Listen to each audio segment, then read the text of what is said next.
Hi, it's Dr. Mexico back again, and today I want to talk to you a little bit more about chronic inflammation and its role in pain and disease expression. And today we're going to talk a little bit more even about, gene expression and activation of genes due to consuming foods that cause chronic inflammation or result in inflammation when you consume them. So again, if you're watching this video and you enjoy what I'm educating you on, please like and share, comment below. It's the only way we can reach a broad audience. It's the only way that we can get the message out. So how many of you watching this remember the late 1990s movie, The Matrix, right? The Matrix. How great was that? There's this classic scene in The Matrix. In fact, I would venture to guess if you ask pretty much anybody, what is the one scene you remember from The Matrix, they're going to tell you the blue and the red pill. So what I'm talking about, of course, is the scene between Morpheus and Neo, where essentially Morpheus gives Neo a choice. He says, I can educate you, or you can choose to believe what you believe right now. And you remember that scene? You guys remember that scene? It was so great, right? Let's take a peek at it. Let's watch it. Just to refresh our memories. Let's watch that. This is your last chance. After this, there is no turning back. You take the blue pill, the story ends. You wake up in your bed and believe whatever you want to believe. You take the red pill, you stay in Wonderland, and I show you how deep the rabbit hole goes. Remember, all I'm offering is the truth, nothing more. So here's your choice. Here's your chance right now. If you choose the blue pill, please shut off this video, do not watch. If you choose the red pill and you want to learn more about inflammation and how it is causing chronic disease and activating gene expression to cause chronic disease, take the red pill, metaphorically, of course, speaking, unless it's krill oil or fish oil and it happens to be red, then take it because it's high in omega-3s. So take it and continue to watch. Here we go. Okay, so way back in February of 2004, nearly 13 years ago, Time magazine published this cover story. The Secret Killer, it was called. And if you look down and you read, you see it says, the surprising link between inflammation and heart attacks, cancer, Alzheimer's, and other diseases, and what you can do to fight it. So again, it's important to understand that all of the information that I'm giving you here, none of this is my opinion. Not a single ounce of this is, Dr. Mexico's wacky, out there in left field opinion. All I'm simply doing is I'm the messenger for research that has been done. So the tragedy of this story in 2004, some 13 years ago, is that Time magazine brought to light that inflammation is in fact the secret killer. It is killing tons of us in this country. And the inflammation has been linked to heart attacks, cancer, Alzheimer's, and they go on to list several other diseases, which I'm going to list here in the next slide. But what they fail to do is they fail to make the connection of where this inflammation is coming from. They don't even suggest that this inflammation could be coming from our nutrition. So let's look at this next slide.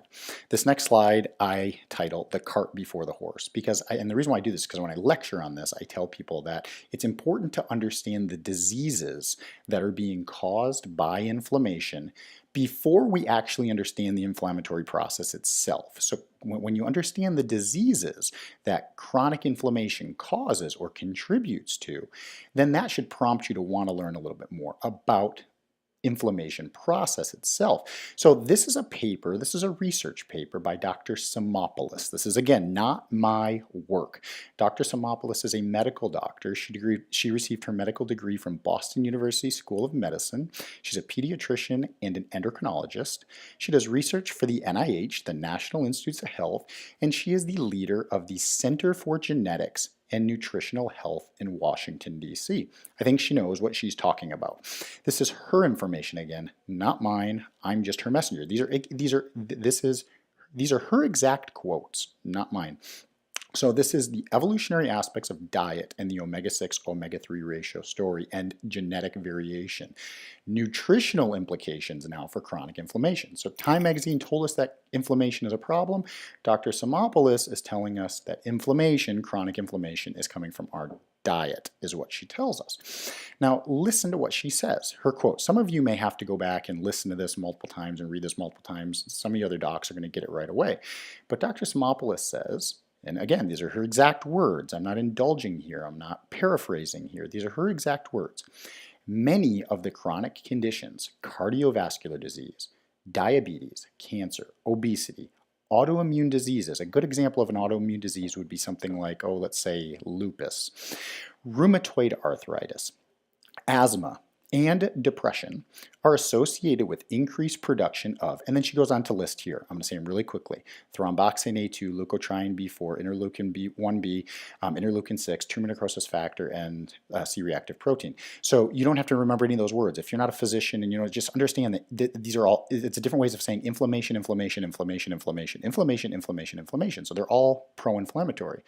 So all of these factors increase by an increase of omega-6 fats. So in other words, the more omega-6 fats you eat, the more likely you are to get inflammation. The more likely you are to have these inflammation, the more likely you are to have these inflammatory diseases.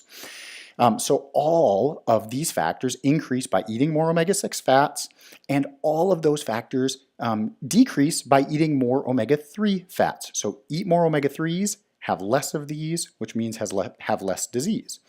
Furthermore, the balance of omega-6 and omega-3 fats is very important for homeostasis. Homeostasis means essentially balance and normal development. Again, I'm not paraphrasing. These are her exact quotes from her exact scientific paper, from her conclusion.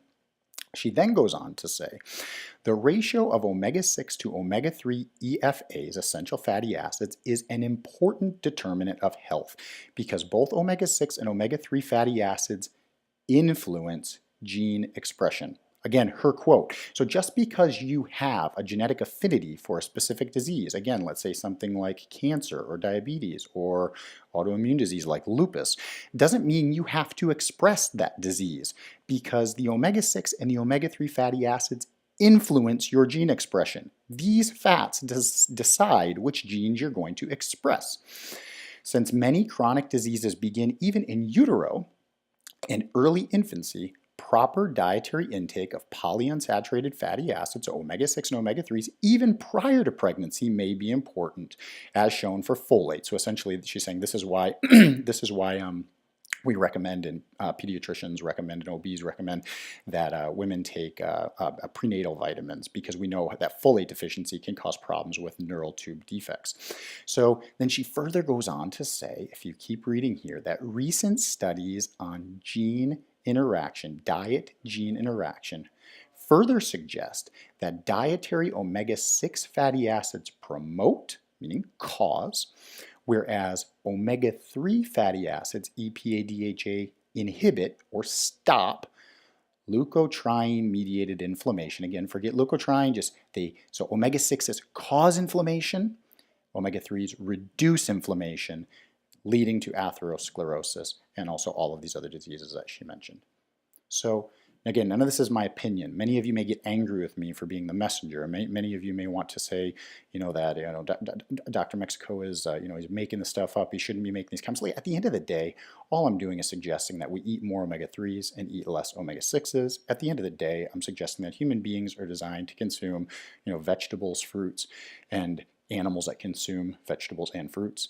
And really, that's all I'm telling you to do. I'm not suggesting anything else. And really, at the end of the day, none of this research is mine. All I'm doing is trying to point you in the direction. I am giving you the option to proverbially take the red pill or the blue pill.